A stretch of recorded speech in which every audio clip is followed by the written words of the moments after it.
আসসালামু আলাইকুম। এই সমাজে অনেক স্ত্রী ও মা আছে যারা সন্তান ও স্বামীকে প্রশ্ন করে, তুমি কাকে বেশি ভালোবাসো? কথাগুলো সবার শোনার অনুরোধ রইল। আশা করি ভালো লাগবে। একজন মা তার ছেলেকে জন্ম দেন নারী থেকে, আর একজন স্ত্রী সেই ছেলেকেই স্বামী হিসেবে জন্ম দেন হৃদয় থেকে। একজন মা তার অদেখা ছেলেকে অনুভব করেন পেটে হাত রেখে 10 মাস। একজন স্ত্রী সেই অচেনা ছেলেকে অনুভব করেন বুকে হাত রেখে সারাটা জীবন। একজন মা জন্ম দেন একজন শিশুপুত্রকে, আর একজন স্ত্রী জন্ম দেন একজন পরিণত পুরুষকে। একজন মা তার সন্তানকে হাত ধরে হাঁটতে শেখায়, আর একজন স্ত্রী সেই সন্তানের হাতটা ধরেই জীবনের সমস্ত পথটা হাঁটেন। একজন মা তার সন্তানকে কথা বলতে শেখান, আর একজন স্ত্রী প্রিয় বন্ধু হয়ে সারা জীবন তার কথা বলার সঙ্গী হয়ে ওঠেন। সন্তানের দায়িত্ব কাঁধে আসতেই মা তার সমস্ত পৃথিবী ভুলে যান।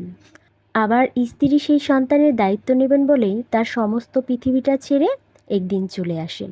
সন্তান না খেতে পারলে পাতে সেই উচ্ছিষ্ট খাবার মা এবং স্ত্রী উভয়েই খান। আবার সন্তান এবং স্বামীর মঙ্গল কামনায় উপবাস মা এবং স্ত্রী দুজনেই করে থাকেন।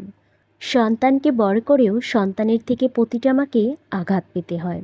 আবার স্বামীকে বিয়ে করেও প্রত্যেকটি স্ত্রীকে এক না একদিন নির্যাতিত হতে হয়।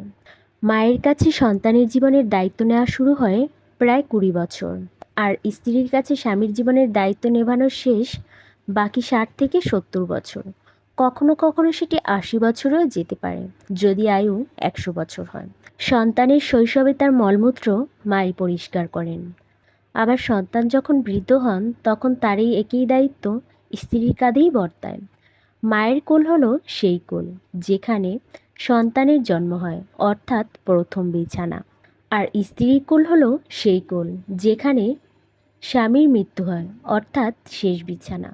কিন্তু সমাজ এবং পরিস্থিতি আজ এমনই যে ছেলেটির বিয়ের পর মায়ের সাথে স্ত্রীর তুলনা করে, অর্থাৎ প্রতিটা মুহূর্তে মাকেই শীর্ষস্থানে রাখেন।